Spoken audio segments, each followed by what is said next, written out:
আমরা এই মাঝখানে আরো কিছু কথা শুনেছি, কিন্তু একটু বিপ্লবী সরকার গঠন করতে হবে। তাহলে কি সরকারকে ফেলে দেওয়া ষড়যন্ত্র ছিল? বিপ্লবী সরকার গঠনের মতলব ছিল কি, ছিলটা কি আসলে? এবং সেই বিপ্লবী সরকার কি সরকারের মধ্য থেকে একটা অংশ চাচ্ছিল যে এই মানে ডক্টর ইউনূস সরে যাক, অন্য কেউ? জনাব মাসুদ কামাল, আপনাকে স্বাগত জানাচ্ছি আজকের আয়োজনে।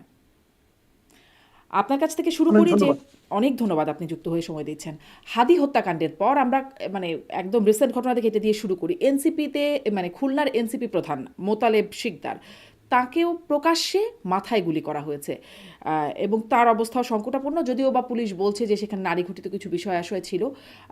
কিন্তু আমি যেটা প্রশ্ন করতে চাই, সামনে নির্বাচন, এখন দিনে দুপুরে বা প্রকাশ্যে এরকম আগ্নেয়াস্ত্র দিয়ে গুলি করে এরকম হত্যা চেষ্টা করা হচ্ছে বা হত্যা করা হচ্ছে, কি শুরু হলো? কি মনে হচ্ছে আপনার কাছে? দেখেন একটা জিনিস কি, এই গুলি করে বলেন, হত্যা করা বলেন, হত্যা প্রচেষ্টা বলেন, যাই বলেন, এগুলো তো এক ধরনের অপরাধ, তাই না? তো যে কোনো অপরাধ হতে থাকে অথবা হয়ে থাকে অথবা অপরাধীরা আগ্রহী হয় কখন? যখন তারা জানে যে অপরাধগুলো করে পার পাওয়া যায়, যখন তারা বুঝে যে অপরাধগুলো করলে আমার দিকে কেউ নজর দিবেন, বরঞ্চ আমার অপরাধকে ঢাকার জন্য, ঢেকে দেওয়ার জন্য, লুকিয়ে রাখার জন্য কেউ কেউ, ক্ষমতাবানদের মধ্যে কেউ কেউ অন্য আরেকটা ঘটনার অবতারণা করবে। যেমন আমি একটা আপনাকে এক্সাম্পল দিয়ে বলি। হাদি শুক্রবার দিন নিহত হলেন, তারপরে কিন্তু এক সপ্তাহের বেশি সময় পার হয়ে গেছে। এই সময় দেশে অনেক কিছু, হাদির মৃত্যুকে কেন্দ্র করে অনেক আলোচনা হয়েছে। কিন্তু হাদির চিকিৎসা নিয়ে আলোচনা হয়েছে, সিঙ্গাপুর নিয়ে যাওয়া নিয়ে আলোচনা হয়েছে, সিঙ্গাপুর মারা যাওয়ার পর হইচই হয়েছে, মিডিয়াতে আগুন ধরানো হয়েছে, মিডিয়ায় ভাঙচুর করা হয়েছে, লুটপাট করা হয়েছে, সবশেষ হাদির জানাজাকে নিয়েও রাজনীতি করা হয়েছে। হাদির জানাজা কত বড় হয়েছে এটা নিয়ে আলোচনা, নতুন একটা আলোচনা তৈরি করা হয়েছে। কিন্তু এত কিছুর মধ্যে যেটা মূল আলোচনা, সেটা কিন্তু হচ্ছে না। সেটা হলো হাদির অপরাধীকে কি ধরা হচ্ছে? হাদির অপরাধীকে ধরার জন্য কতটুকু সরকার অগ্রসর হতে পেরেছে, এই আলোচনা কিন্তু কেউ করছে না। ইনকিলাব মঞ্চ তারা একটা আলটিমেটাম দিয়েছিল, 24 ঘন্টা আলটিমেটাম। এর মধ্যে 24 পেরিয়ে 48 ঘন্টা হয়ে গেছে। এই আলটিমেটামকে গভর্নমেন্টের পক্ষ থেকে কেউ কোনো পাত্তা দিয়েছে বলে মনে হয় না আমার কাছে। কিন্তু মানে গভর্নমেন্টের তাদের পক্ষ থেকে তাদের পাত্তা তো খুব একটা কোনো কিছুতেই দেয় না। আমি আপনার কাছে এটাও একটু জানতে চাই যে, এই যে ইনকেলাব মঞ্চের 24 ঘন্টা থেকে 48 ঘন্টা হয়ে গেল, সেখানে আমরা দেখছিলাম যে যিনি আসলে আলটিমেটাম দিয়েছিলেন সেই ইনকেলাব মঞ্চের সদস্য সচিব, তিনি ব্রিফ করছেন, আবদুল্লাহ আল জাবের। তিনি ব্রিফ করছেন যে আম, মানে যিনি আলটিমেটামটা দিয়েছিলেন তিনি বলছেন স্বরাষ্ট্র উপদেষ্টা নাকি পদত্যাগ করবেন। ফাইজলামি করেন। সারাক্ষণ খালি ভ্যাটকাইতেছেন। বুইরা ভাম হত্যাকারীদের বিচারের আওতায় না আনা পর্যন্ত কোথাও যাইতে পারবেন না। মানে তিনি বলেছিলেন আলটিমেটাম 24 ঘন্টার, এখন বলছেন কোথাও যাইতে পারবেন না। এটা মানে এটা কেমন মনে হচ্ছে? দেখেন, ওনাদের দাবি ছিল দুটো। একটা হলো যে এটা কি করতে হবে, হত্যাকারীকে ধরতে হবে। আর দ্বিতীয় দাবিটা ছিল, এই যে গত 7 দিন পার হয়ে গেল, এই 7 দিনে আপনারা কি কি করেছেন এটা আমাদের কাছে প্রকাশ করেন। এবং এই জন্য তারা দাবিটা করেছিল স্বরাষ্ট্র উপদেষ্টা এবং প্রধান উপদেষ্টার স্বরাষ্ট্র বিষয়ক যিনি বিশেষ সহকারী সহকারী। খুদাবক্স চৌধুরী, উনি আবার সাবেক আইজিপি, উনাকে তারা বলেছিল। এই দুইজন লোককে যে ইনক্লুড করলো তারা, এটা কিন্তু আমার কাছে খুব প্রশংসনীয় মনে হয়েছে। প্রশংসনীয় মনে হয়েছে এই কারণে, আসলে খুদাবক্স চৌধুরী কিন্তু পুলিশটাকে মূলত নিয়ন্ত্রণ করেন। যারা পুলিশে চাকরি করেন, এরকম কেউ থাকলে আলাপ করে দেখবেন, খুদাবক্স চৌধুরী আসলে ভার্চুয়ালি পুলিশকে চালান। এটা সবাই জানে, কারণ উনি একসময় আইজিপি ছিলেন। সেই হিসেবে এদের উপর তাদের ভালো নিয়ন্ত্রণও আছে, উনি এগুলি করেন। এবং তাদের কাছে যে দাবিটা করেছে, আপনারা এই 7 দিনে কি করেছেন ভাই, এটা আমাদের একটু বলেন, এই দাবিটাই মনে করি খুব একটা লজিক্যাল দাবি ছিল। কিন্তু কিছু কি বলেছে কেউ? বলেনি। না বলে তাদের আলটিমেটাম পাত্তা দিয়েছে? দেয়নি, কিছুই হয়নি। এখন শোনা যাচ্ছে, যতটুকু শুনলাম, আজ সত্য মিথ্যা আমি জানি না, গুজব তো কত কিছু ছড়ায়, যে বোধহয় নতুন একজন উপদেষ্টাকে নিয়োগ করা হবে, যাকে নাকি স্বরাষ্ট্র মন্ত্রণালয়ের দায়িত্ব দেওয়া হবে। এবং জাহাঙ্গীর চৌধুরীকে, উনি তো আসলে পুলিশ বিষয়ক কথা বলার চেয়ে পেঁয়াজের দাম হুম। অথবা পটলের উৎপাদন নিয়ে বেশি আগ্রহী। তাকে হয়তো ওই দিকেই পাঠিয়ে দেওয়া হবে যে আপনি কৃষি মন্ত্রণালয় দেখেন। এগুলো আমরা দেখি, এরকম কথা শোনা যাচ্ছে। তো এই আলোচনাগুলো হচ্ছে কেন? তাহলে যাকে স্বরাষ্ট্র উপদেষ্টার দায়িত্ব দেওয়া হবে, এখন কেউ কেউ এটাও বলছে যে যাকে দেওয়া হচ্ছে, দেওয়া হবে, যার নাম শোনা যাচ্ছে, তাকে কি এই দায়িত্বটা দেওয়ার জন্যই এইগুলি তৈরি করা হয়েছিল? এই আনরেস্ট গুলো তৈরি করা হয়েছিল? এই প্রশ্নও কিন্তু কেউ কেউ করছে। হুম, হুম, কাজে আলটিমেটলি এই সরকারের যে হুম। ক্যারেক্টার, আমি তো এটা বহুদিন হ্যাঁ, আগে এই থেকে যে বলি, এটা দেয়ার একটা নন জন্যই কি সিরিয়াস এই আনরেস্ট প্রবলেম। আপনি যে প্রশ্ন করছেন বা অনেকের মধ্যে যে এই প্রশ্নটা আছে, এই মানে আনরেস্টটা তো আগেও দেখা গেছে। প্রথম আলো ডেইলি স্টারের সামনে জিয়াফত করা মানে এগুলো ভেঙে দিতে হবে, সেই অ্যাটেম্পটা তো আগেও হয়েছে। তাহলে এবারে কেন তাকে দায়িত্ব দেওয়ার জন্যই বলে মানে এই প্রশ্নটা উঠছে?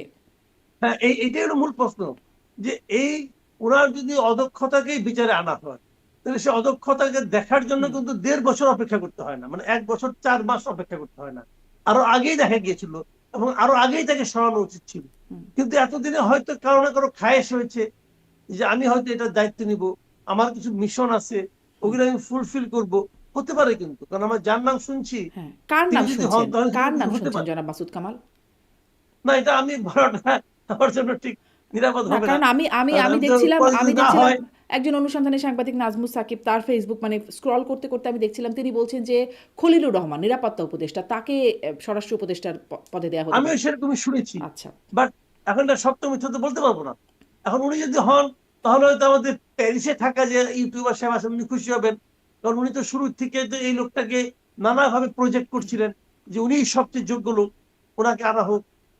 ওনার হাতে যদি স্বরাষ্ট্র মন্ত্রণালয়ের দায়িত্বটা আসে, তাহলে হয়তো ওনার অনেক মিশন, ওনার অনেক প্রজেক্ট হয়তো এর মাধ্যমে উনি হয়তো বাস্তবায়ন করতে পারবেন। হতে পারে কিন্তু অনেক কিছু। আচ্ছা। এই যে মানে কিছু আরও প্রশ্ন ছিল কিন্তু এদিকে যেহেতু আলোচনা চলে আসলো এদিকে একটু জিজ্ঞাসা করি যে এই প্রথম আলো ডেইলি স্টারে হামলার পরে ঘটনায় দেখলাম 17 জনকে গ্রেপ্তার করেছে। আর সবশেষ আমি যেটা দেখেছি পরে আরও গ্রেপ্তার হয়েছে কিনা জানি না। 31 জনকে শনাক্ত করা হয়েছে, 400 থেকে 500 জনকে অজ্ঞাত হিসাবে আসামি করা হয়েছে। কিন্তু যাদেরকে আসলে যারা আসলে মানে এরা তো দেখা গেল ফিল্ডে তাদেরকে কিন্তু যারা এটা করতে বলল এরা তো স্বতঃস্ফূর্তভাবে এসেছে কি এরা মানে যারা হামলা করেছে এটাও একটু প্রশ্ন করি, নাকি যারা আসলে হামলা করতে বলল তাদের নাম তো কেউ মুখেও আনছে না? দেখেন, আজকে এই সম্পাদক পরিষদ এবং সংবাদপত্র মানে news paper owners association, NOAB ন যেটাকে বলা হুম, হয়, তাদের একটা যৌথ একটা সভা ছিল, মবের বিরুদ্ধে আলোচনা সভা ছিল, এবং সেখানে সমাজের বিভিন্ন শ্রেণীর লোকজন এসেছে, রাজনৈতিক নেতৃবৃন্দ এসেছেন এবং সাংবাদিকরাও গিয়েছেন। সেই সভায় নাহিদ ইসলাম একটা কথা বলেছেন, এবং উনি বলেছেন যে এই প্রথম আলো এবং ডেইলি স্টারের সামনে যে ঘটনা ঘটেছে, সেই ঘটনার সঙ্গে সরকারের একটা হুম। অংশ জড়িত আছে। এখন এই অভিযোগটাকে আপনি কিভাবে নেবেন? এই এটা অভিযোগ একটা কিন্তু বড় নুরুল অভিযোগ। কবিরও করছেন। জি। নুরুল কবির, হ্যাঁ, হুম, নুরুল কবির তো উদাহরণ দিয়ে হুম, বলেছেন যে উনি এত লোককে ফোন করেছেন, এত লোককে ফোন করেছেন, কেউ ওনার ফোনের কোনো, ফোনের যে কারণে ফোন করেছে সে কাজটা কেউ করতে পারেনি অথবা করতে চায়নি। তার মানে কি, তারাও চেয়েছে ঘটনাটা ঘটুক। এই যে এই দুইটা কথা যদি আপনি মাথায় রাখেন, তাহলে কিন্তু বুঝবেন যে সরকারের মধ্যে এখন যারা চেয়েছেন তারা কেন চেয়েছেন। এরকম 23 জন লোক ছিল ডেইলি স্টারে, তারা মারাই যেত রে ভাই, আমাদেরই বন্ধু বান্ধব, আমাদেরই কলিগ, তারা মারা যেত। যাক, ভাগ্যক্রমে এখন যদি তারা মারা যেত, কার লাভ হতো, কি লাভ হতো? এতে কি দেশের সম্মান বাড়তো? এতে কি সরকারের সম্মান বৃদ্ধি পেত, নাকি সরকার পড়ে যেত? আমরা এই মাঝখানে আরো কিছু কথা শুনেছি কিন্তু, একটু বিপ্লবী সরকার গঠন করতে হবে। তাহলে কি সরকারকে ফেলে দেওয়া ষড়যন্ত্র ছিল? বিপ্লবী সরকার গঠনের মতলব ছিল কি, ছিলটা কি আসলে? এবং সেই বিপ্লবী সরকার কি সরকারের মধ্য থেকে একটা অংশ চাচ্ছিল যে এই মানে ডক্টর ইউনূস সরে যাক, অন্য কেউ আসুক? না হলে নুরুল কবিরের সেই টেলিফোনে কোনো সাড়া মিলল না কেন? এগুলো সবই কিন্তু প্রশ্ন। হুম। কিন্তু আপনি এই প্রশ্নগুলো যদি পাশাপাশি দাঁড় করান, তাহলে কিন্তু আপনি একটা জিনিস ভিজুয়ালাইজ করতে পারেন যে আসলে কিন্তু দেশটা খুব সহজ সরল পথে অগ্রসর হচ্ছে না। সরকার যারা আছেন তারাও সহজ সরল পথে যাচ্ছেন না। তা তো বোঝাই এখন যাচ্ছে। এটা কিন্তু কেন, জনাব মাসুদ এটা কামাল, আলোচনা হতেই পারে। এই যে নাহিদ ইসলাম বলছেন বা নুরুল কবির বলছেন বা সাধারণভাবে আমাদের সবার মনেই প্রশ্ন উঠছে যে সরকারের ভেতরেও কেউ আছে কিনা, তাছাড়া কেন হলো না? এমনকি প্রেস সচিব তিনিও শেষ পর্যন্ত তার চোখ খুলেছে, তিনি দেখতে পাচ্ছেন মব, আর কি আগে তো প্রেশার গ্রুপ দেখতেন এখন মব দেখতে পাচ্ছেন এবং তিনি একটু কম অসহায়ত্ব প্রকাশ করছেন যে তিনি আসলে কিছু করতে পারলেন না। মানে তিনিও বেশ একটা আবেগী টাইপ এক ধরনের একটা স্ট্যাটাস দেখছিলাম তার, যে তিনি কিছুই করতে পারলেন না, অসহায়ত্ব মানে কারা সরকারের ভেতরে, যার কারণে সরকারের ভেতর থেকে আবার অসহায়ত্ব হচ্ছে, যারা আসলে এই হামলা শুনেন, করাচ্ছে আবার আর এক পক্ষ অসহায়ত্বের কথা বলছে। এই প্রেস সেক্রেটারির কথা নিয়ে আমার মানে কি বলবো আমি, আপনি একটা খ্যাপা সারকে ছেড়ে দিয়েছেন, ছেড়ে দেওয়ার পর আপনি বলছেন যে আরে আমার এই বাগানটাকে নষ্ট করে দিল। তবে ছাড়ার আগে খেয়াল ছিল না? আপনি তো মবটাকে আগে রিকগনাইজ করেছেন একটা প্রেশার গ্রুপ হিসেবে। তার মানে কি আপনি এই মবটাকে সম্মানিত করেছেন। এই প্রেস সেক্রেটারি কিন্তু করেছিলেন উনি। এবং উনি বোঝানোর চেষ্টা করছেন যুক্তি দিয়ে এটা আসলে মব না, এটা হলো প্রেশার গ্রুপ। কারণ প্রেশার গ্রুপ যখন আগুন জ্বালাই দিছে, আগুন কিন্তু আগুন জ্বালাইছে। দেখেন কতগুলি জিনিস আমি বলি আপনাকে, এগুলো খুবই দুঃখজনক। কতগুলি বিষয় এরকম ভাঙচুর আগুন এর আগেও জ্বালানো হয়েছে, কিছু বলা হয়নি। কিন্তু যেই দিন এই দুইটা ভবনে আগুন জ্বালানো হয়েছে, সেদিন সায়ানোটা আগুন জ্বালানো হয়েছে, সেদিন তারপরে দিন উজিজিতে ভাঙা হয়েছে, সেদিন আবার 32 নম্বরে যাওয়া হয়েছে। ওগুলো নিয়ে কিন্তু কোনো কথা নাই। আপনি 32 নম্বর নিয়ে কিন্তু একটা কথা বলবেন না। তার মানে 32 নম্বর ভাঙলে কোনো অসুবিধা নাই, ওটা হলো প্রেশার গ্রুপ। আর যেহেতু আপনার প্রথম আলো এবং ডেইলি স্টার যেহেতু পাওয়ারফুল, অতএব এটা মব। ভাই এটা তো কাজটা একই, ক্যারেক্টার তো সেম। আবার দেখেন, দুদিন ধরে মিটিং হচ্ছে, কান্নাকাটি চলছে, বিচার হচ্ছে, 20 জন না 22 জনকে ধরে ফেলাইছে, অনেক কিছু কিন্তু গভর্নমেন্ট করতেছে। কেন করতেছে? প্রথম আলো একটা বড় পত্রিকা, টিকে থাকতে হলে প্রথম আলো পত্রিকার সাপোর্ট লাগবে। প্রথম আলো ডেইলি স্টার কত বড় পত্রিকা, এটা বোঝার জন্য কিন্তু বেশি দূরে যাওয়া লাগে না। আগে প্রধানমন্ত্রী শেখ হাসিনা এই দুইটা পত্রিকার বিরুদ্ধে জ্যাক ঘোষণা করছিল এবং বলে যুদ্ধ ঘোষণা করছিল। সেই যুদ্ধে কিন্তু শেখ হাসিনা জিততে পারে নাই। এইটাই হলো প্রথম আলো এবং ডেইলি স্টারের স্ট্রেংথ।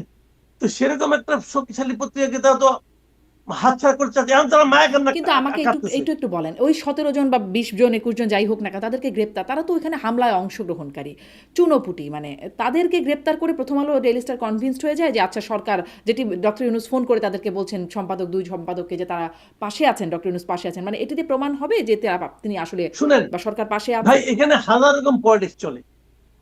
প্রথম আলোই কি চায় যে এর পেছনে যারা আছে তাদের চেহারা উন্মোচিত হোক? তা তো চায় না। ঘটনা ঘটছে অন্য কারণে, কাউকে একজনকে আনতে হবে সামনে, এটাও হতে পারে।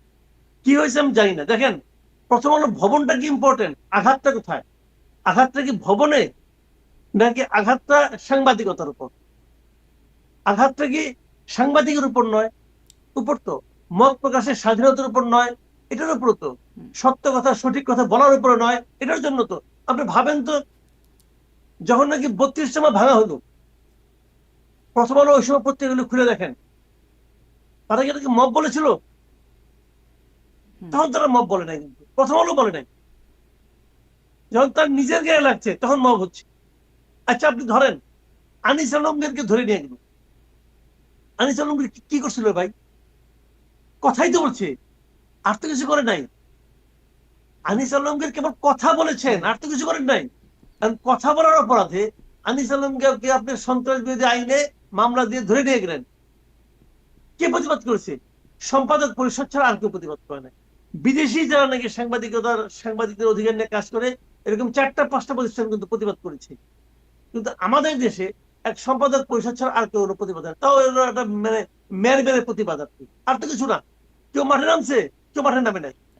কেউ নামে নাই যে আনিস আলমগীর একক একটা ব্যক্তি, আর এরা হলো একটা মানে স্ট্রং ইনস্টিটিউশন। এখন এইটাই হলো মূল কারণ। কিন্তু আপনি একটা খুব যে গুরুত্বপূর্ণ কথা বললেন যে প্রথম আলোই কি চায় যে তাদের পেছনে কারা, মানে হামলাকারীর পেছনে কারা, সেটাকে উন্মোচন করতে বা তাদের বিরুদ্ধে ব্যবস্থা নিতে। কেন আপনার মনে হয় যে তারা, তারা চায় না? আমি বলি শোনেন, তারা, আমি যেটা মনে করি, তারা দুঃখ পেয়েছে, কিন্তু তারা সেটা উন্মোচন করতে চায় না। কেন চায় না? নিজের গায়ে লাগাতে দুঃখ পেয়েছে, কিন্তু চায় না কেন জানেন? যে এই যে সরকার, এই সরকার আজকে যেটা প্রথম আলোর গভর্নমেন্ট, এটা তো প্রথম আলো ডেইলি স্টারের গভর্নমেন্টের ভাই। আপনাকে বুঝতে হবে, প্রথম আলোতে নিয়মিত কলাম লিখতেন এরকম এর লোক এখানে অনেক আছে। আসিফ নজরুল বলেন, অথবা যে যোগাযোগ উপদেষ্টা যিনি আছেন ওনার কথা বলেন, এখানে অনেক আছে। আবার প্রথম আলো যাদেরকে প্রমোট করতো সেরকম লোক এখানে আছে। এটা তো তাদের গভর্নমেন্ট। কাজেই ওই গভর্নমেন্ট মানে একটা ভুল এভাবে কি করে বলা ফেলাইছে। যায় তাদের গভর্নমেন্ট, ধরেন কলাম লিখতেন, কলাম তো অনেকেই অনেক পত্রিকায় লেখেন, আপনি বিভিন্ন গণমাধ্যমে কথা বলেন, বিভিন্ন জায়গায় লেখেন বা যান, এখন আপনি তো তার লোক হয়ে যাচ্ছেন না নিশ্চয়ই, মানে কিছুটা তো হচ্ছি, হচ্ছে। কিছুটাই কি হচ্ছে না, একদম হচ্ছে না। আমি উদাহরণ দিয়ে বলি, আমি আপনার অনুষ্ঠানে নিয়মিত অনুষ্ঠান করি, ঠিক আছে, আবার আরেকজনের অনুষ্ঠান করি না। এখন এখানে কি আপনার প্রতি আমার সঙ্গে একটা সম্পর্কটা ওই যারটা করি না তার চেয়ে একটু বেটার না? হ্যাঁ, সম্পর্ক বুঝতে বেটার হতে পারে, কিন্তু তাই আপনি বলে একদম একদম ইগনোর করতে পারবেন না ভাই, হ্যাঁ, একদম ইগনোর করতে পারবেন না। কিছু না কিছু থাকে। 111 সময় এটাই 111 মানে প্রথম আলো এবং ডেইলি স্টার এরাই তো 111 গভর্নমেন্টকে করেছে, প্রমোট করেছে, হুম, করে নাই? তারা অস্বীকার করতে পারবে? করেছে। তো এখন কি অন্যরা করে, তারা কি কারণে করলো? এবং এটা তাদের সাথে সম্পর্ক তো আছে, এটা তারা প্রমোট করেছে। এবং এই গভর্নমেন্ট, এই সরকার প্রধান প্রথম ইন্টারভিউ তো তাদেরকে দিয়েছে। হুম। কাজে একদম কোনো সম্পর্ক নাই ভাই, এটা বলতে পারবেন না। কিছু না কিছু।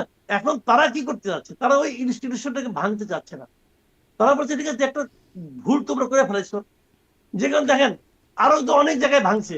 প্রধান উপদেষ্টা কি অন্য অন্য জায়গাগুলিতে ফোন করছে? করে নাই তো। কেন করে নাই? উনি কি তাদের প্রধান উপদেষ্টা ছিলেন না? যে কোনো একজন নাগরিক তার বাড়ি আপনি ভেঙে দিলেন, প্রধান উপদেষ্টা উচিত ছিল তাকে ফোন করা। বাদ দেন নাগরিক কথা। এই যে ভালো কাজে দীপচন্দ্র দাসকে মারলো, আগুনে পুড়ে মারলো, বাংলাদেশের ইতিহাসের এরকম ঘটনা আমি কখনো দেখি নাই।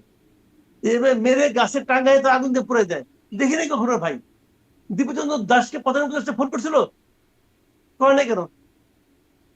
বা কেন একজন করে নাই? বিএনপি নেতার বাড়িতে প্রথম আলো নিয়ে আগুন বিতর্ক দিয়ে। আছে, শুনেন। জি। হুম, প্রথম আলো নিয়ে বিতর্ক আছে, এমনকি হাদিকে নিয়েও বিতর্ক আছে।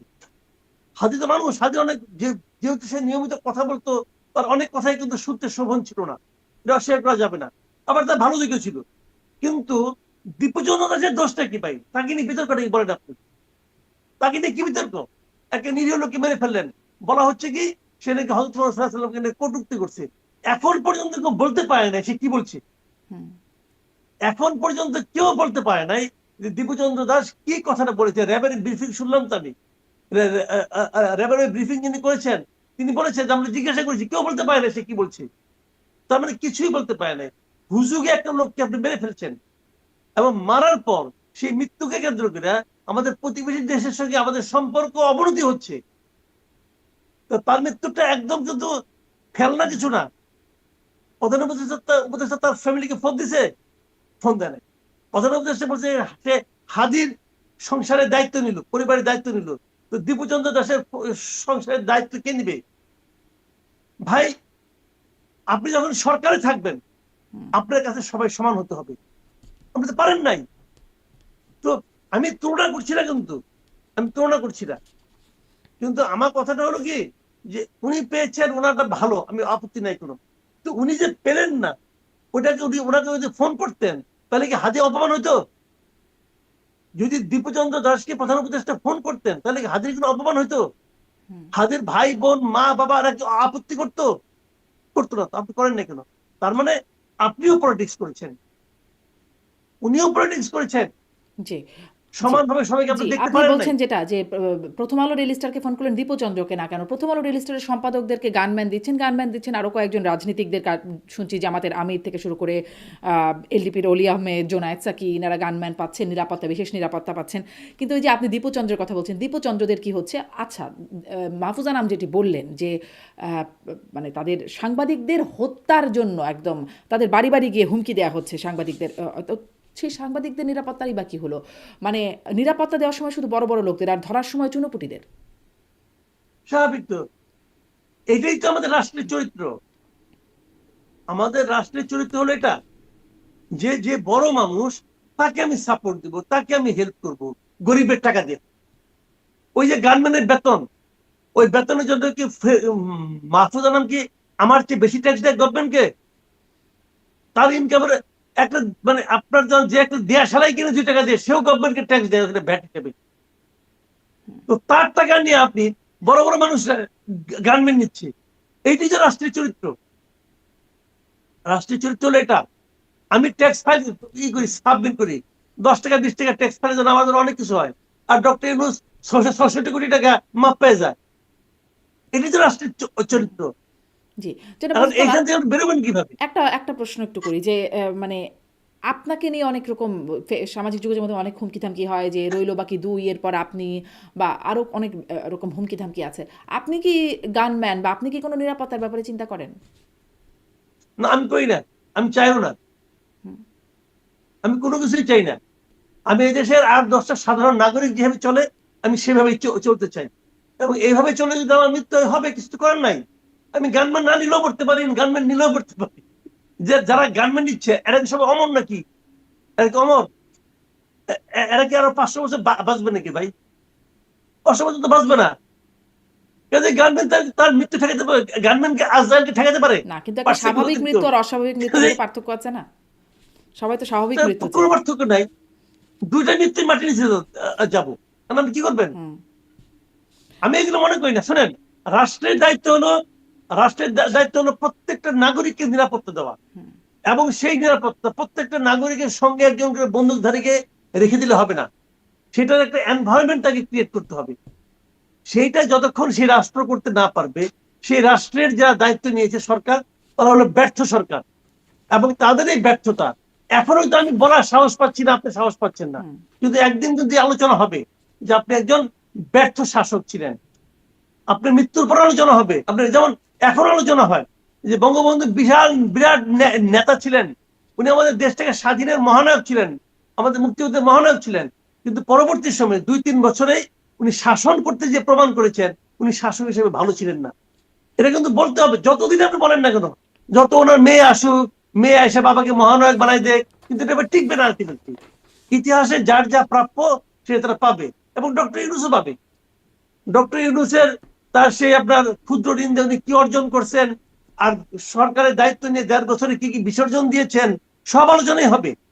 এগুলো নিয়ে ওনাকে মরতে হবে। গার্মেন্ট থাকলেও মরতে হবে, না থাকলেও মরতে হবে, কোনো সমস্যা নাই, এবং এগুলোই থাকবে ওনার জি। এপিটাফে লেখা থাকবে এগুলো। কিন্তু সেই পুরনো প্রশ্নটা আবার একটু ফিরি যে যারা আসলে এই হামলা, ভাঙচুর, অগ্নিসংযোগের নির্দেশনা দিচ্ছেন, পুলিশকে বলছেন যে আহ, মানে সেই হামলা ভাঙচুর যেন নির্বিঘ্নে করতে পারে, তারা যেন তাদেরকে না আটকায় ইত্যাদি নানা রকম, তাদের নামটা কেউ, যদি এটা অপরাধ হয়ে থাকে, যদি এটা আসলে ঠিক কাজ হয়ে থাকে, রাষ্ট্র মনে করে তাহলে তো ঠিকই আছে।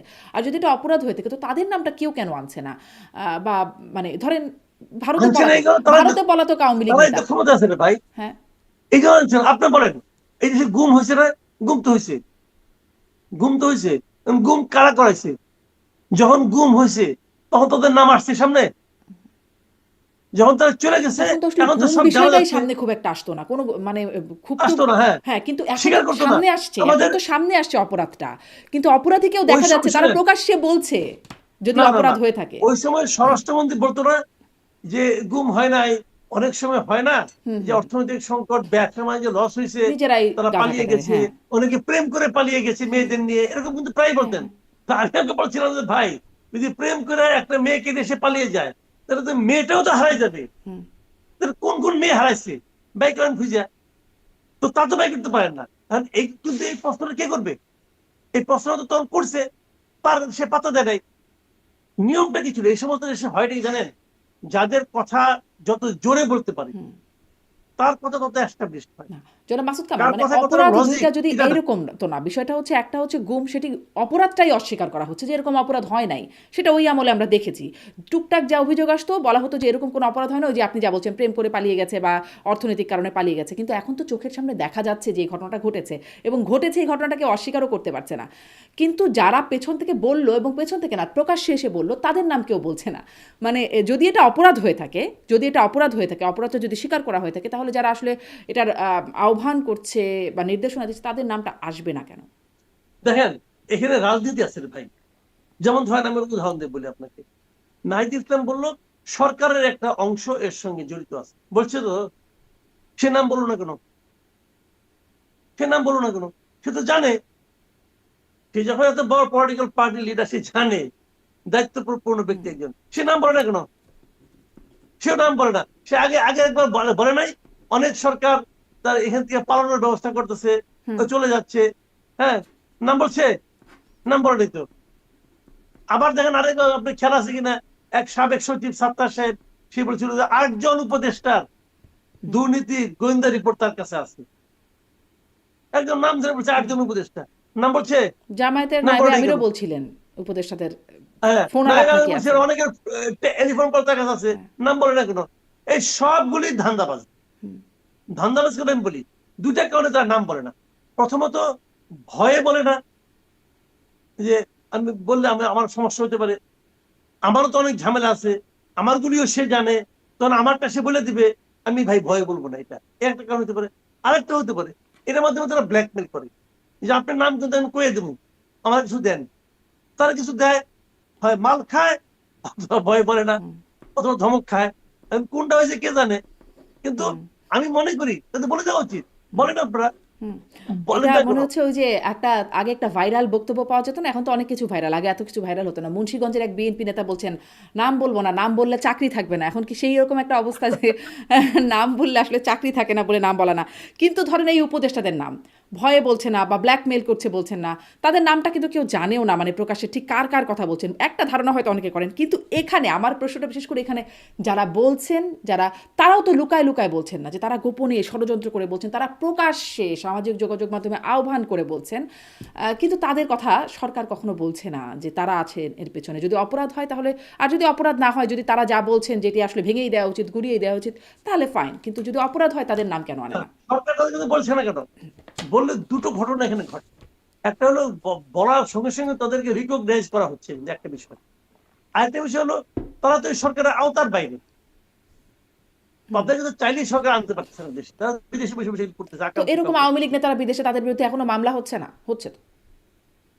হচ্ছে, হ্যাঁ। কিন্তু এখন এটা গভর্নমেন্ট, এটা গভর্নমেন্ট মনে করে এটা এইটার লোক পাগলামি করলো, এটা আমার লোক। গভর্নমেন্ট এটা মনে করে, ওদেরকে মনে করে আমার লোক না, অতএব মামলা হয়। হুম। ভাই আমি তো আগেই তারা বললাম যে এত গালি সরকার দেন তো তারপরেও মনে করে যে আমার ব্যক্তিক লোক। নয়। মানে তারা তো হ্যাঁ, প্রকাশ্যে গালি দেন গভর্নমেন্টের, একদম ডক্টর ইউনূস দেখ, থেকে শুরু করে, তারপরেও তাদেরই লোক। হতেই পারে গালি, তাও নিজের লোক। হুম, নিজের গরু যদি গুতায় সমস্যাটা কি? যে গরু দুধ দেয় তার দিয়ে একটা লাথিও খাওয়া যায়, হুম, তারা তো ওইভাবে চিন্তা করে। মানে কি বলবেন, মানে কেন বলে না? অথবা তাদের কোনো মেরুদণ্ড নাই, অথবা তাদের গন্ডারের চামড়া, এটা কি বলবে? আবার তারা যেগুলি বলে, হয়তো তাদের কাছে তথ্য প্রমাণ আছে, হয়তো ঘটনা সত্য হইতে পারে। আমি যখন নাকি গভর্নমেন্ট কিছু না বলে, যখন আপনার সম্বন্ধে একজন সম্বন্ধে বললো এই যে তুমি এত এত টাকা চুরি করছো, বললো, সে কোনো আওয়াজ দেয় না, চুপ করে থাকে, তার মানে কি? সে তাহলে কিল খেয়ে কিল হজম করতেছে। ঘটনা সত্য, তখন সে আওয়াজ দেয় না কেন, জবাব দেয় না কেন? ঘটনা সত্য হইতে পারে। ওরা তো সমস্ত উপদেষ্টাদের নিয়ে এগুলি বলে, যে কে কে কত টাকা বাড়ছে, কে কিভাবে টাকা পাচার করছে, হুম, উপদেষ্টাদের নিয়ে বলে না তারা? বলে। কেউ কোনো জবাব দেয় না কেন? তারপরে তারা তারা মনে করে তারা কিন্তু বুঝে ফেলেছে, আমি জবাব দিলে যদি তথ্য পেপার হাজির করে দেয়, দরকার নেই, চুপচাপ থাকি, কিছু টাকা টুকা দিয়ে থামাই। হইতে পারে ভাই, আমি জানি না কি এটা। হুম, বাট আমার কথাটা হলো কি, আমার সম্পর্কে আপনি বলেন একটা কথা, আমি ছাড়বো? আমার সম্পর্কে ইলিয়াস আলী, ইলিয়াস হোসেন আমার সম্বন্ধে অনেক কিছু বলছিল, আমি ছাড়ছি? আমার সম্পর্কে তো পিনাকিও বলছিল, আমি ছেড়েছি? আমি বলছি তো, আসেন ভাই, চ্যালেঞ্জ, আপনি আসেন, আপনি কি করবেন আমার বলেন। আমি চ্যালেঞ্জ করেছি, প্রমাণ করেন আপনি। তো এই প্রমাণ করার জন্য যে মেরুদণ্ড থাকা দরকার, আনফর্চুনেটলি তারা বড় হইতে পারে, তাদের সেই মেরুদণ্ড নাই, তারা এই জন্য সব সহ্য করেন। আমি তো সহ্য করি না, আমি তো সহ্য করি না। তখন কি করবেন আপনি? না, তাদের সেই আত্মবিশ্বাস নাই, তাদের সেই মেরুদণ্ড নাই, তাদের সেই সততা নাই। হুম। মানে আমি আমার মনে করি তাহলে, তাই। তাহলে প্রশ্ন হচ্ছে, তাহলে এই চুনোপুটিদের কেন ধরা হচ্ছে, যাদেরকে হামলা করতে দেখা যাচ্ছে? তারা তো মানে স্বতঃস্ফূর্তভাবে এসে হামলা এটা করছেন সেটা ধরারও কেন? একটা ইতিবাচক, হ্যাঁ, এটা ধরারও একটা ইতিবাচক দিক আছে। ইতিবাচক দিকটা কি? যেমন ধরেন, প্রথম আলোতে যাদেরকে ধরা হয়েছে, একজনকে দেখলাম ধরছে, সে তার কাছ থেকে নগদ 50,000 টাকা পাইছে, হুম, আর সে একটা টিভি কিনছে, একটা ফ্রিজ কিনছে, ওগুলো উদ্ধার করা হয়েছে। হুম, তার মানে এই লোকগুলি কি আসলে চোর? বেসিক্যালি এগুলি চোর। চোরগুলি তারা আসলে এখানে পাঠাইছিল। ওই বলছে তোমরা একটা লেবাস পরে যাও, যাতে নাকি তোমাদের তৌহিদি জনতা, তোমরা যদি বলো তাহলে লোকে মানবে, এবং তোমরা এগুলো করো, করে তুমি যা পাবা নগদ পাবা, এটি তোমার লাভ। হইতে পারে, এটা কিন্তু নাও হইতে পারে, আবার হইতেও পারে, আমি মনে করি হয়েছে। এরা এখানে গেছে, যা চুরি চামারি করে যা পাইছে লুটপাট করে নিয়ে গেছে। সুবিধাটা হলো কি, যখন আপনি এদেরকে ধরে ফেলাবেন 2 দিনের মধ্যে, তখন এরপর যখন তারা আহ্বান জানাবে, তখন এই চোরগুলি আর যাবে না। চোরগুলি ভাববে যে এই যে একটা ফ্রিজ, একটা টিভি পাওয়ার জন্য, অথবা একটা দেখলাম যে একটা হারমোনিয়াম নিয়ে যাচ্ছে, বড় একটা হারমোনিয়াম সে মাথায় করে নিয়ে নিয়ে যাচ্ছে, হুম, তো এই ছায়ানট থেকে। তো এগুলি কিন্তু তখন তারা আই যাবে না, তারা ভাববে এটা করলে তো আমি ধরা খাবো। এইটার একটা পজিটিভ দিক আছে। এরপরে যখন ডাকবেন আর লোক পাবে না। হুম, কাজেই যখন এদেরকে কেউ ধরে না, তখনই কিন্তু এই ধরনের ঘটনাগুলো ঘটতে থাকে, যে আমার তো কেউ ধরবে না, আমি এরে গালাগালি করবো, পুলিশের গালাগালি করবো, আর্মিরে গালাগালি করবো, আর নগদ যেটা পাবো ওটাতে ফ্রিজ কিনবো, টিভি কিনবো, হুম, অসুবিধাটা কি? হুম। কাজে এইটা ধরনের একটা ইতিবাচক দিক আছে আমি মনে করি। কিন্তু এটা কখনোই বন্ধ হবে না যতক্ষণ পর্যন্ত আপনি মূল জায়গায় হাত দিতে না পারবেন।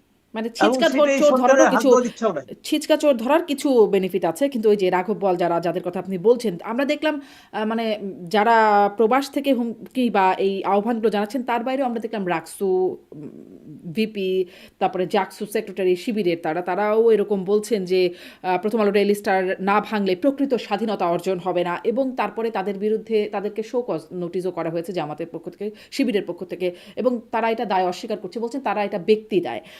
আবার একজন ঢাকা বিশ্ববিদ্যালয়ের একজন শিবির নেতা শহীদুল্লাহ হলের সাহিত্য সম্পাদক একদম ছবি সহ এসেছে যে তিনি আসলে এটার মধ্যে আছেন, এই হামলার মধ্যে আছেন।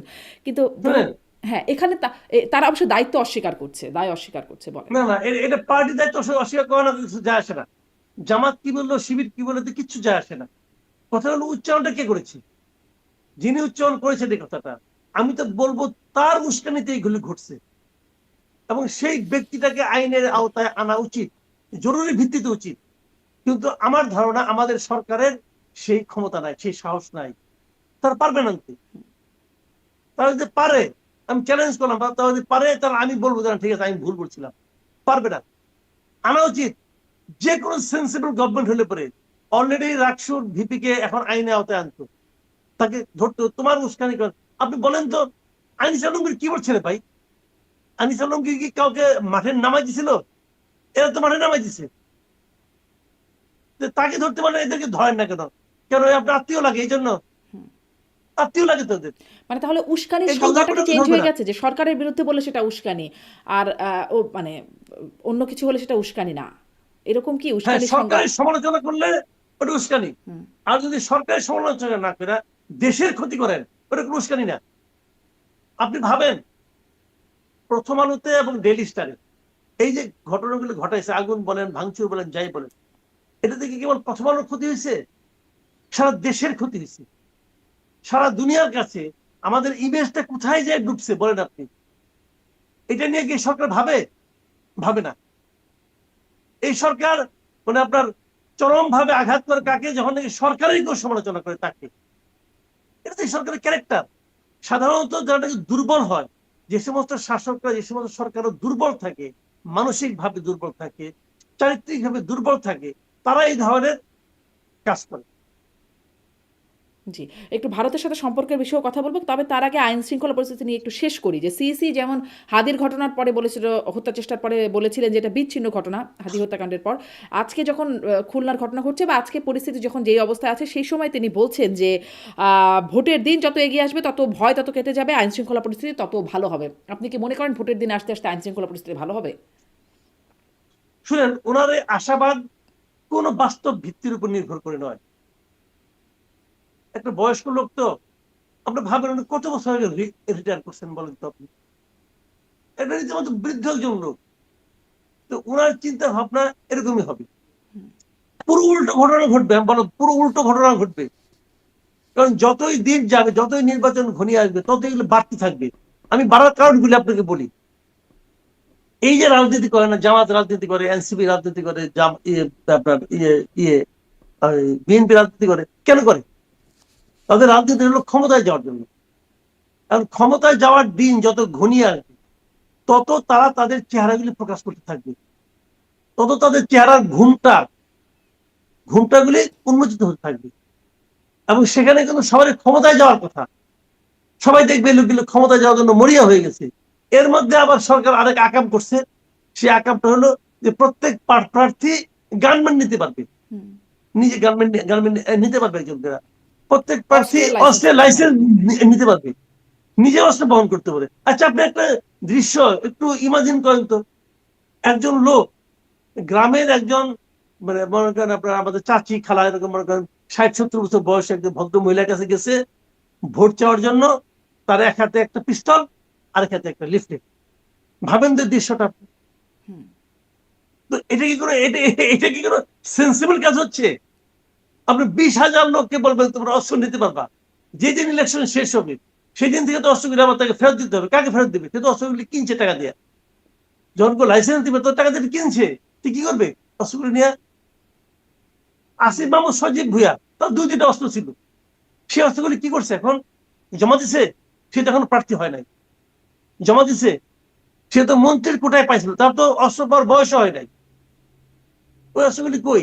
এই প্রশ্ন কেউ করে না, এই প্রশ্ন কেউ করে না। তো আপনি কি বলবেন এটা? আপনি এদের কিছু বলার নাই তোর ভাই, এগুলি বললে তো কোনো লাভ নাই। মানে সরকার নিজেই এগুলি করতেছে, কি বলবেন? জি। মানে একটা মানে নন সিরিয়াস গভর্নমেন্টের যা যা বৈশিষ্ট্য থাকা উচিত এই সরকারের সব আছে তার। এর মধ্যেই এই বাস্তবতা বা পরিস্থিতির মধ্যেই ফিরছেন তারেক রহমান।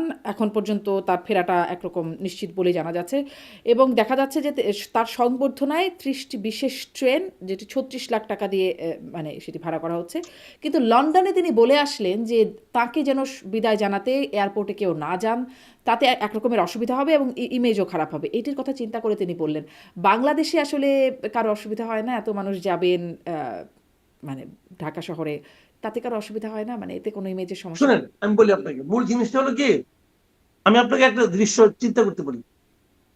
ধরেন আপনি যখন বিদেশ যান, বিদেশ যখন এয়ারপোর্ট আপনি নামেন, নামার পর ইমিগ্রেশনে যান, অমুক করেন তমুক, আপনি কিন্তু খুব সুশৃঙ্খল থাকেন।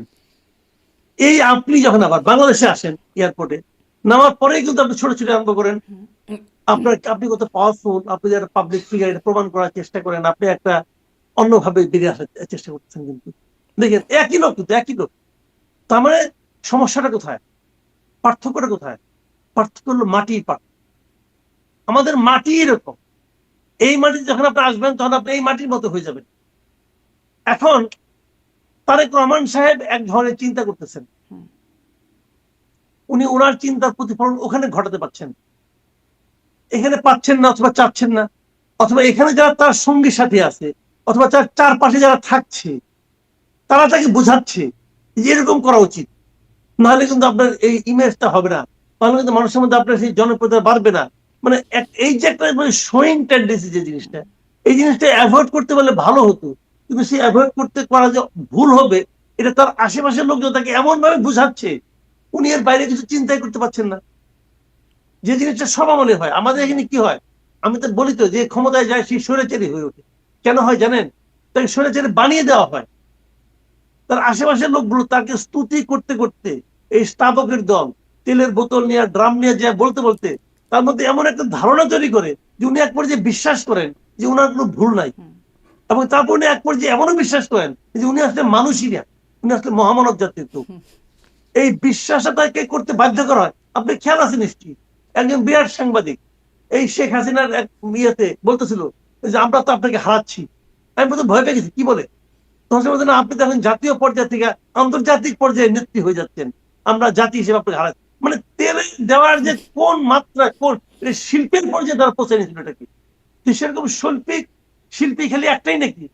এখনো শিল্পী আছে, অনেক শিল্পী দেখবেন এই তারেক রহমানকে বলতে থাকবে, আপনি যে 3বার হাত নাড়ছিলেন, ওই 3বার হাত নাড়ার কারণে আপনার 3 কোটি ভোট বেড়ে গেছে, বলবে।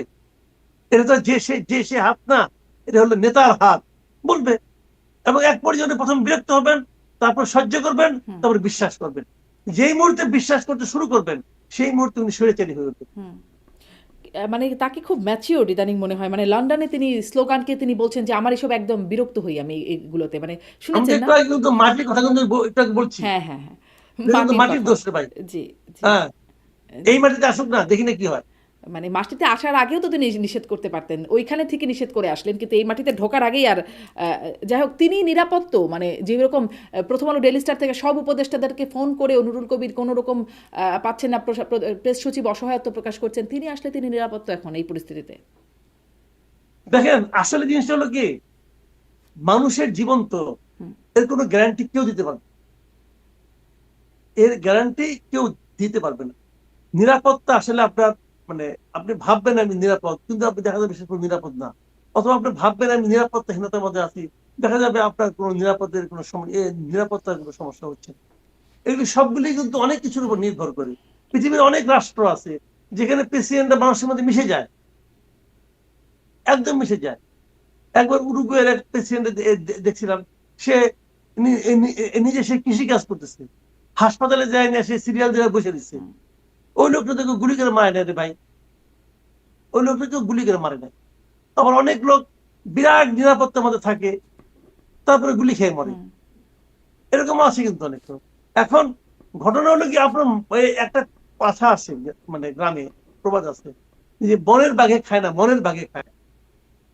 এখন আপনার মনে যদি আপনি বাঘকে লালন করেন, তাহলে এক ধরনের অবস্থা থাকবে। আর কিন্তু যদি আপনি মনে কিন্তু করেন এটা তো যে মনে বাঘের শুধু মতো বাঘ না, থাকবে, আমার বনে মতো যে আমি বাঘ থাকবো। আছে সেটা তো দৃশ্যমান একদম। যেভাবে গুলি করে করে মানুষ মারা হচ্ছে এবং নেতাদের, হাদির মতো নেতা বা এ, একের পর এক হচ্ছে, গুলির ঘটনা ঘটছে।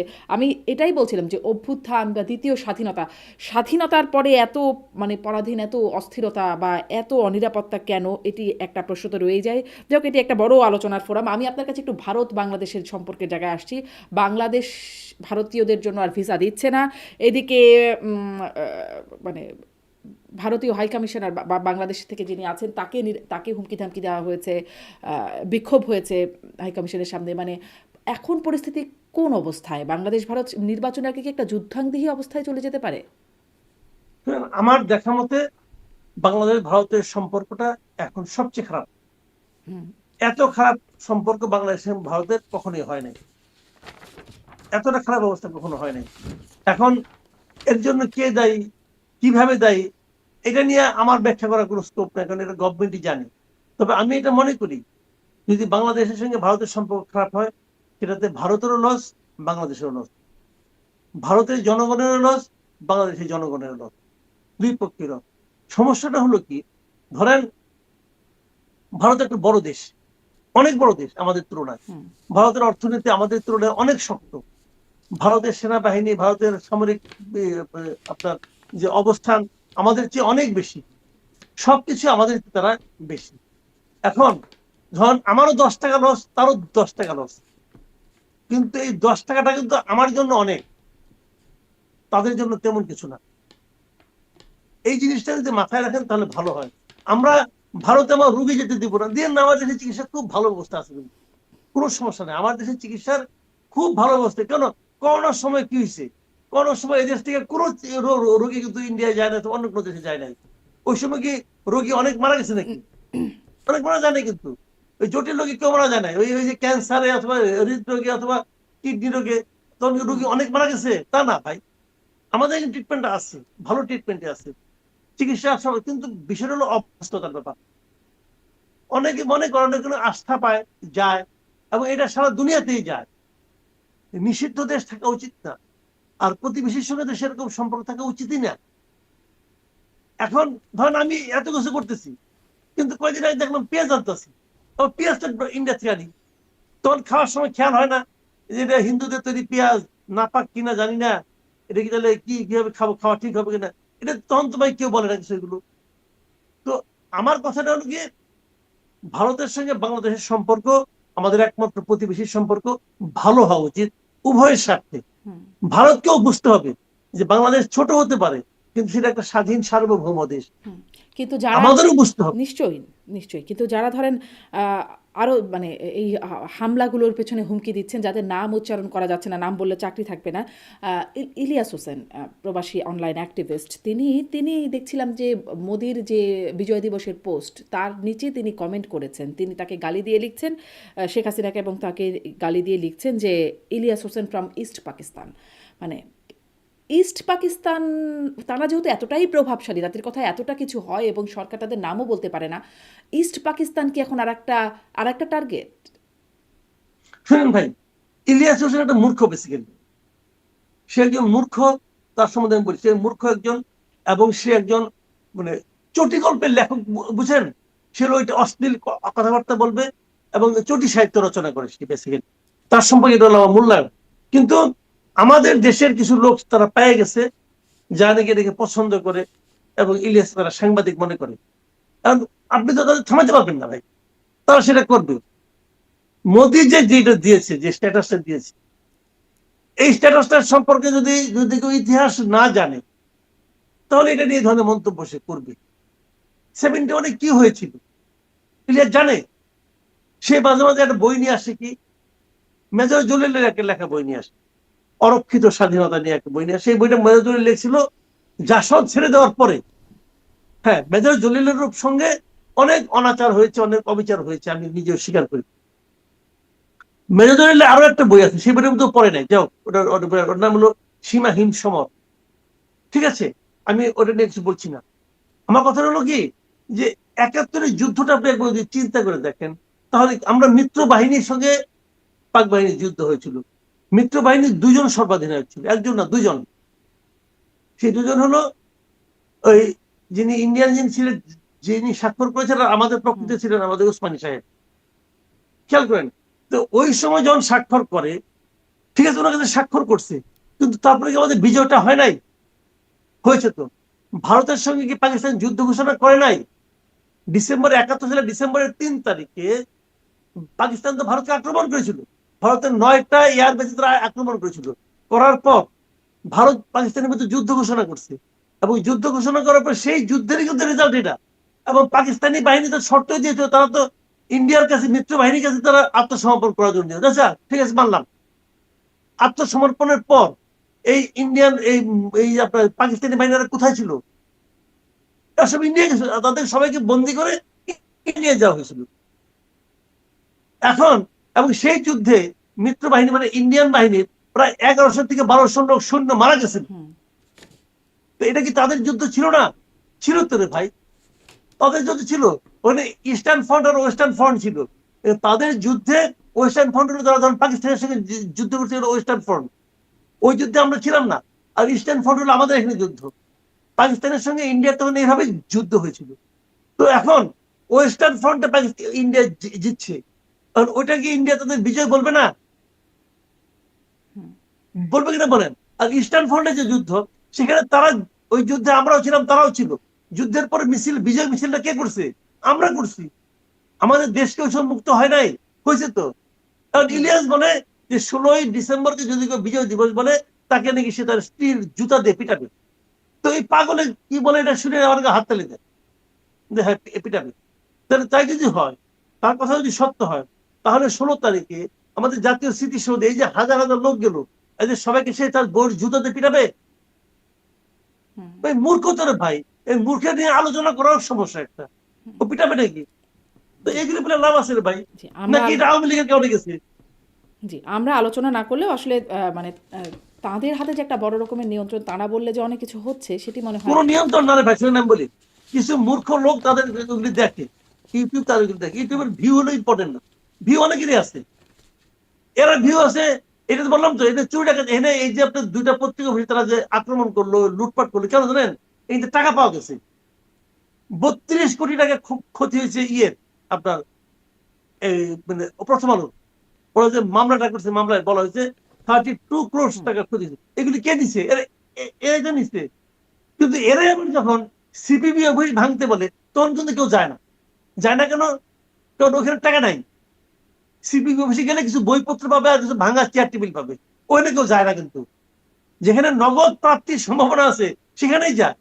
দেখেন এই আপনার মানে কি বলে, পিনাকি বলছিল না একবার, আর্মি কু হইতেছে, সবাই রাস্তায় নামেন, ট্যাঙ্কের সামনে শুয়ে পড়েন, বলছিল না? কেউ শয় নাই। কেন শয় নাই? ওখানে প্রাপ্তি যোগ ছিল না। যেখানে প্রাপ্তি যোগ থাকবে সেখানে নামবে, আর যেখানে প্রাপ্তি যোগ থাকবে না সেখানে ওদের কথায় কেউ নামবে না। এটি হলো বাস্তবতা। জি, জনাব মাসুদ কামাল, অনেক ধন্যবাদ। যেটি আপনি ওই কথাটা বললেন যে সামনে নির্বাচন আসতে আসতে পরিস্থিতি আরও ভয়াবহ হবে। আশা করি, আসলে আশাও কি করবো জানি না, কেমন হয় নিশ্চয়ই সামনে আমাদের নজর থাকবে। আপনার সাথেও কথা হবে সামনে। অনেক ধন্যবাদ মাসুদ।